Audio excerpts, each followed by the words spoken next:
Hi there, welcome. Welcome to Homekeepers. Can't tell you how great it is to be with you on this program, and thanks for all your feedback. Feel like we really know you, love you, so thank you for being there. It's going to be a good program. I have a return guest. Debora Coty is back with me. She's an author and a speaker and multi-talented. I have 3 books right here we'll talk about later. It's the Too Blessed to Be Stressed series. And you know, when I've traveled, I've seen her books in the airport, and I think that's kind of impressive, don't you? I think that's great. We're going to do a couple out of this Too Blessed to Be Stressed cookbook. Now, pay attention. Homekeepers is just about buying all these out. There's no plans that they would be published again. And when I first saw this book, it says, A Busy Woman's Guide to Stress-Free Cooking, Prep Time 20 Minutes or Less.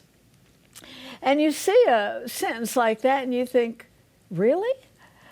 But I want to tell you, and I'm as honest as I can be with you people, I didn't know that things could taste so good. Everything she's fixed is very tasty, and it really is 20 minutes or less.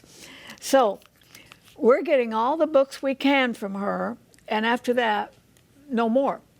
So they're $20 each. We've offered them before. So I'm warning you, you better go to the phone or get a letter in the mail because after the supply runs out, it's gone. And so we're offering them to you for $20. Today we're going to fix a savory pumpkin soup. Sounds good. And Parmesan nuggets, yes. But I have to say, the last time she was here, I was very surprised at how good everything tasted. So here she is. We're glad you're back.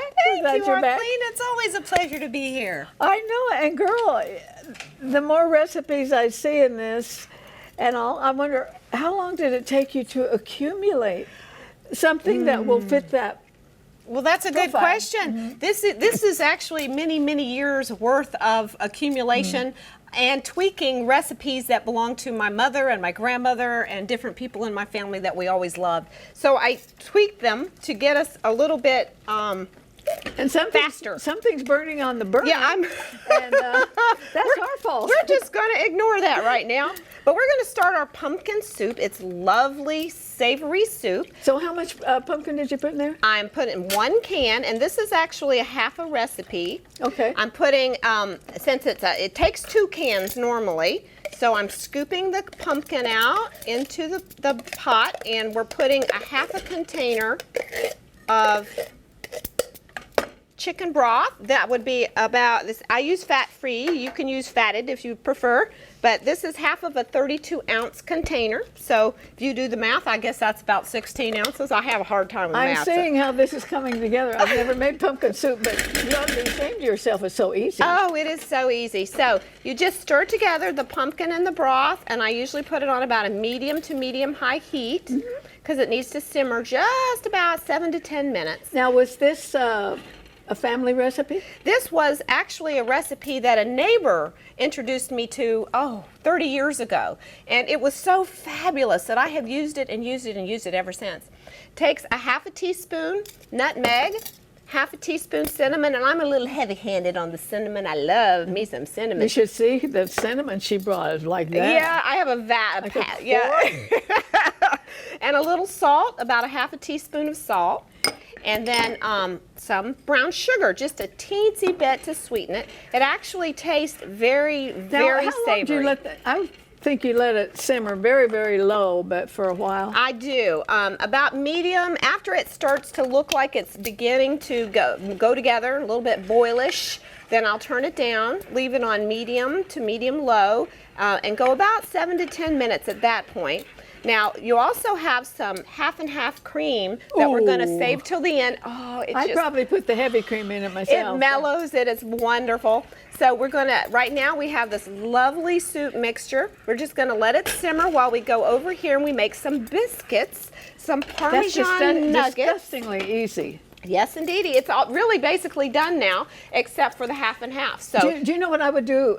You always say, you know, if you could live your life over, this is really a big one. Eat more cream? Well, that, and then after that, I would really organize the recipes.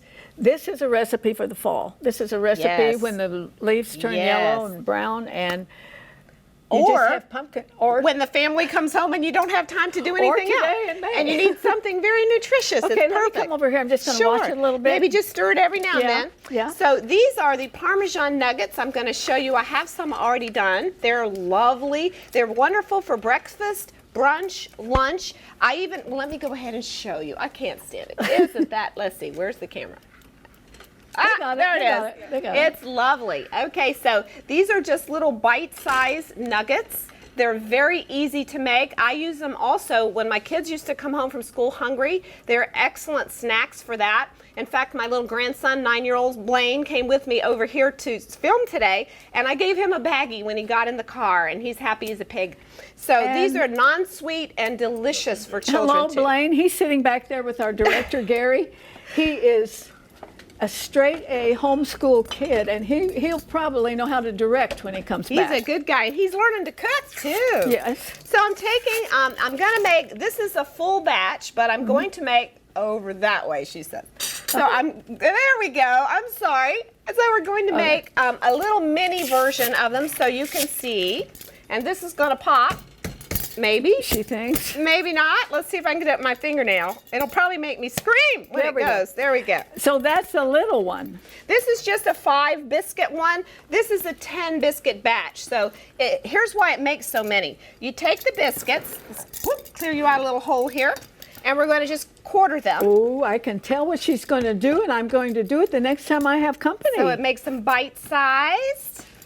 And then all you do is melt a half a stick of butter. Take your little teeny weeny little biscuit baby.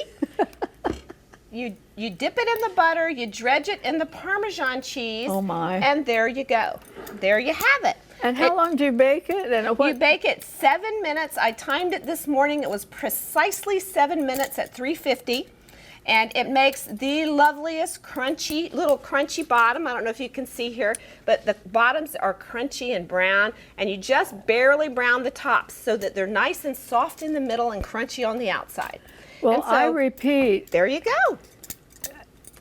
everything I've had from this cookbook was surprisingly good, because you don't think of good and quick and easy. These could They not don't- be faster, and they could not taste better. They're always hugely popular Would you with pass me everyone. one, please? Oh, you're going to love it. I could sit here and pop 20 in my mouth, but they are fabulous. They're called Parmesan nuggets, and again, they're great for breakfast, brunch. They can be Oh, fancy, gooder. or they can just be snacks for kids after school. Okay, back to the pumpkin. It's been simmering Oh my for a gosh, little. these are so aren't good. they? They're amazingly good. So we're going to add our half and half here. That's a half a cup, because we're boy. making a half a recipe, and it really mellows out the lovely pumpkin flavor. And I usually simmer this again for about 7 minutes or so, 8 minutes maybe. And then just make sure you stir a little bit so you don't stick to the bottom. Of course, any kind of milk product likes to stick. So you can see the lovely color it turns. Ooh. And then when you're done, put a little bit, let me use one of these teensy little bowls so they can see. You've got your soup like so. Only I would use a larger bowl. And then I like to sprinkle a little nutmeg, again, a little extra nutmeg on the top. And just to make it fancy, swish it a little bit with your spoon. Woo, make a little curly Q in there. Girl, that's delicious. Isn't it wonderful? You can serve it hot or cold. I like it hot, but I've had people tell me that they have made it cold and it went over very well with their guests.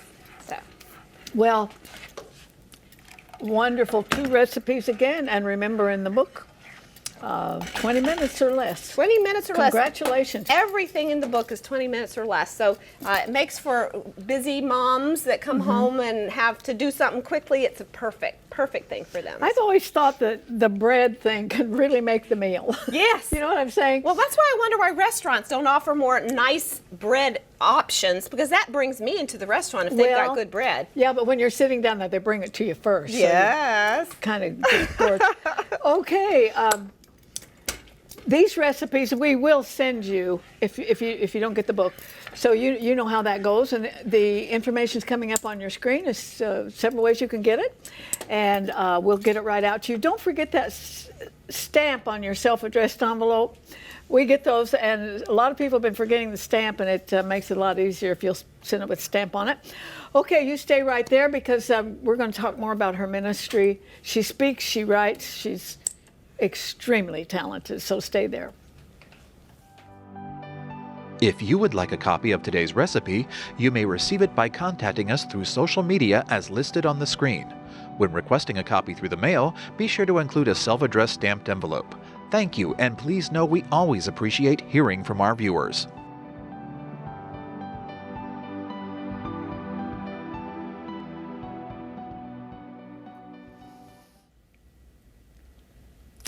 Okay, let me remind you again, we just have a certain amount of these, and so it's first come, first serve.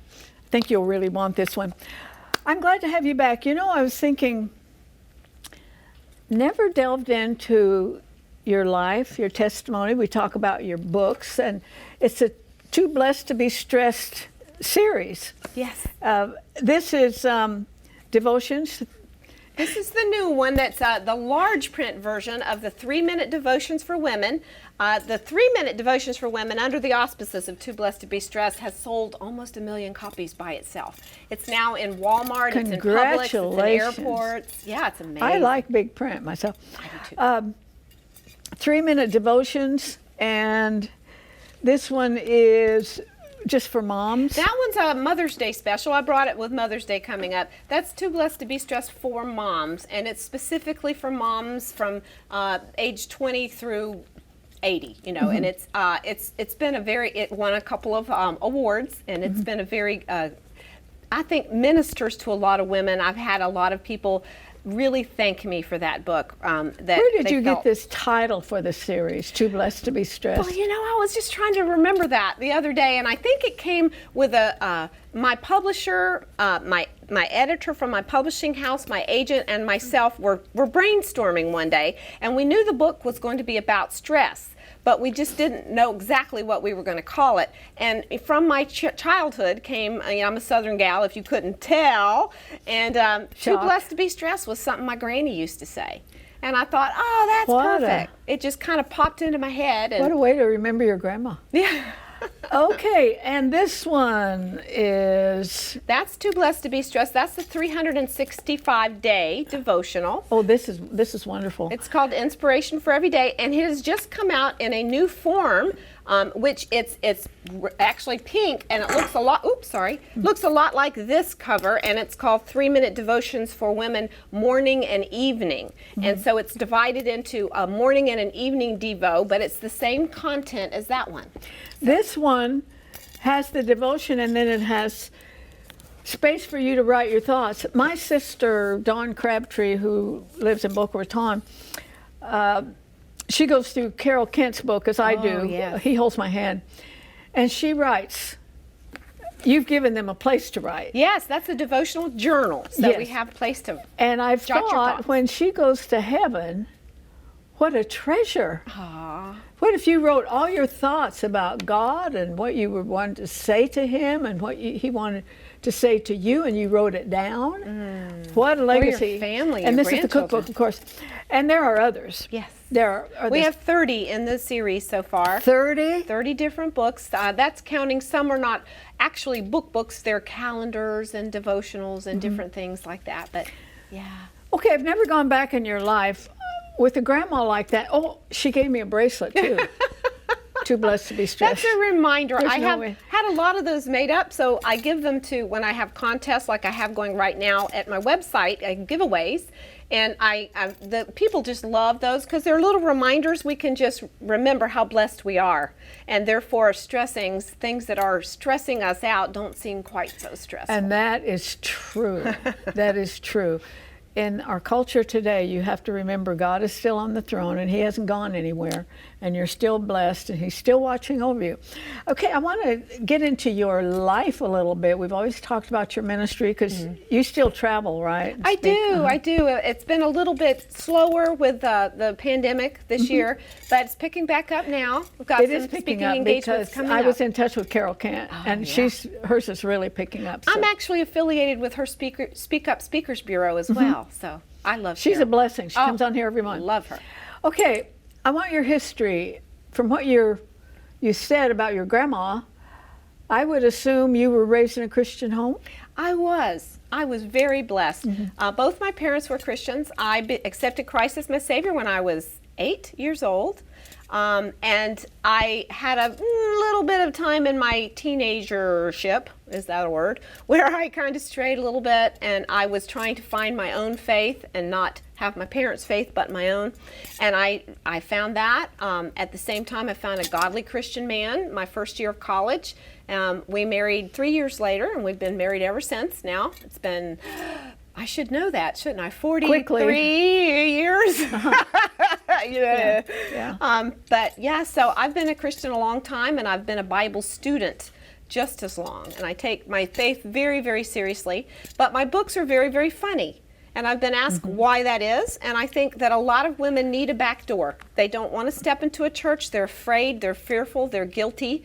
There's many reasons why they don't want to go seek God in a church. But if they sit down over a latte with a friend at her kitchen table, they're all ears. Do you know, I've been thinking about something like that. Couldn't we have more joy in our church services? Hey, preach it, girlfriend. Yeah. We're talking about music, and that's my background. And I had a big music department. And the Bible talks about psalms, hymns, and spiritual songs. And so you need all of them. You need the three. And sometimes we've been singing some of these songs that are hard to follow, and I thought, if they would just start singing "He Touched Me," yes. People would enter in. Yes. And I was thinking about the concerts I used to have for a year: Christmas, Easter, Fall Festival of Sacred Song, and Country Gospel. Guess which one was the favorite? I'm sure it was the country gospel. We sang "I'll Fly Away," and the joy broke out. That's right. I was just thinking "I'll Fly Away." That one and the one about I've forgotten it now, but being on the other shore and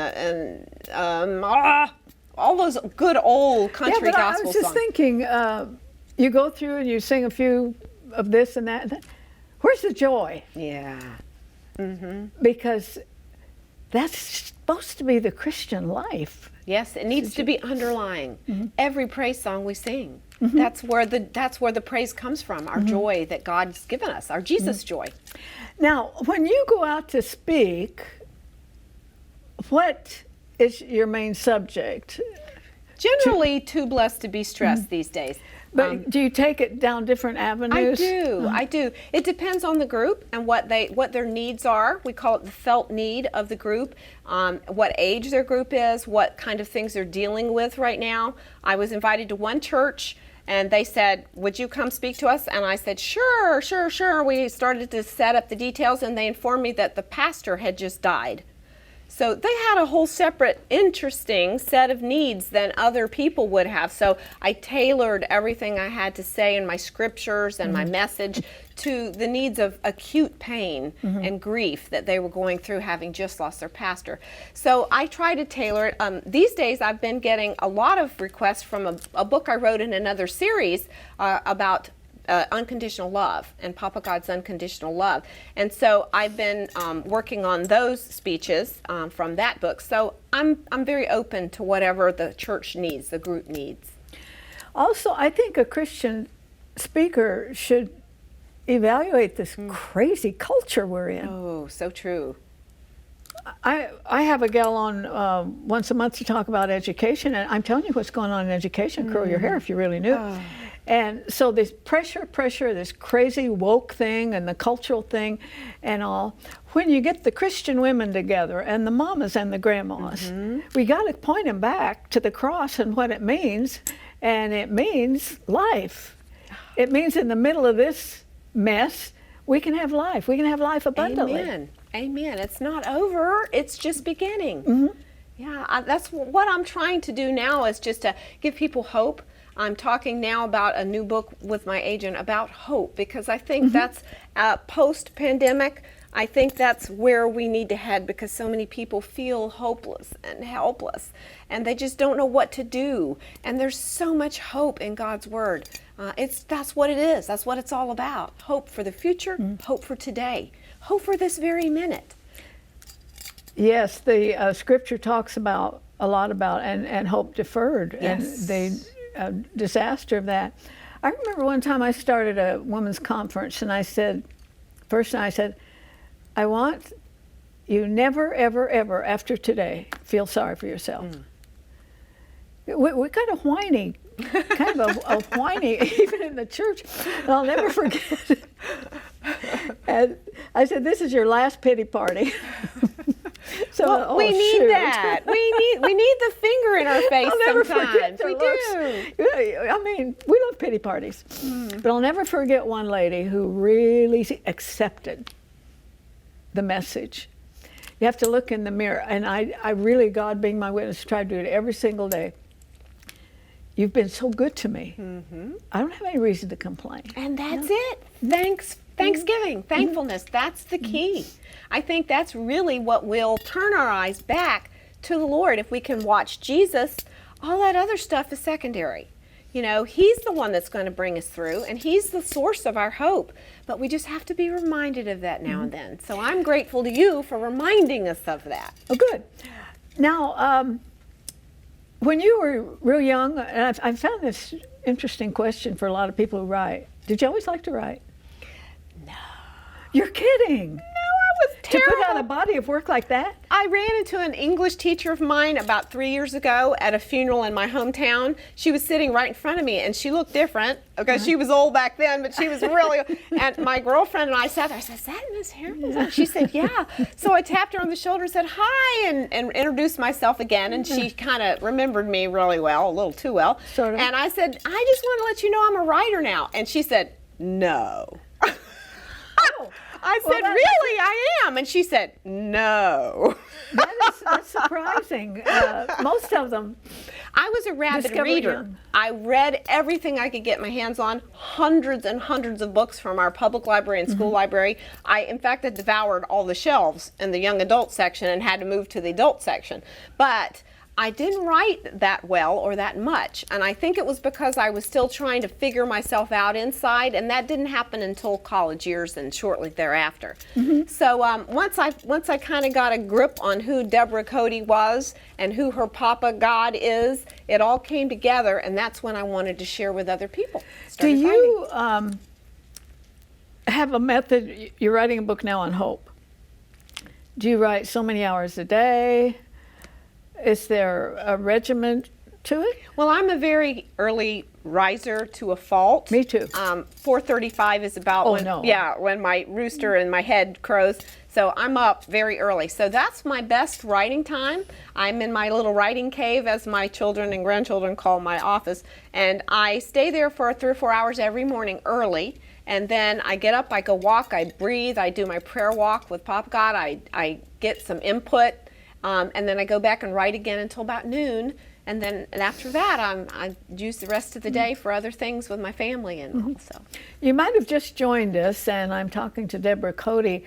Earlier in the program, we made a couple of recipes out of this awesome cookbook, and that's Too Blessed to Be Stressed cookbook, and great series. And find out today over 1 million of her books have sold.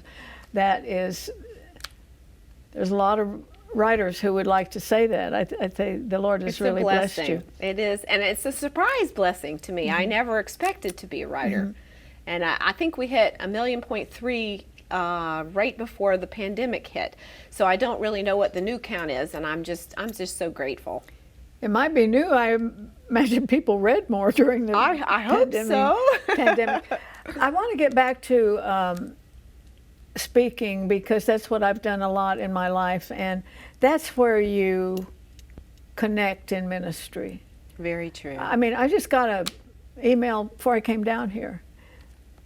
Somebody that was a woman that was so burdened down with guilt and just destroying her. Oh, dear. And I wrote her back. I said, that's cast into the sea of his forgetfulness, to be remembered against you no more. Yes. And you meet these extreme cases when you travel, and sometime they'll come to a guest speaker because she's leaving town. That's true. That's true. You can say things to people you don't know very well a lot easier And they're leaving. than you can, exactly. And they won't remember your name probably. That's true. I get some lovely and some very heart-wrenching letters from, I call them readers. I don't like the word fans because I think we're all learning together. And it's not like I'm teaching anyone. We're all learning together. But I get some letters that I'm very open to praying for people, and I think my readers know that. I make that very clear through my blog, through my newsletters, through everything that I do. And so I get a lot of prayer requests, and I that's why I take 3 prayer walks a day.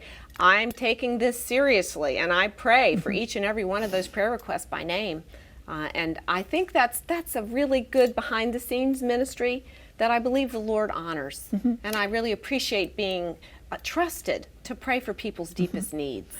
And we have the same thing here. People can send their prayer requests in. I take them home. Pray.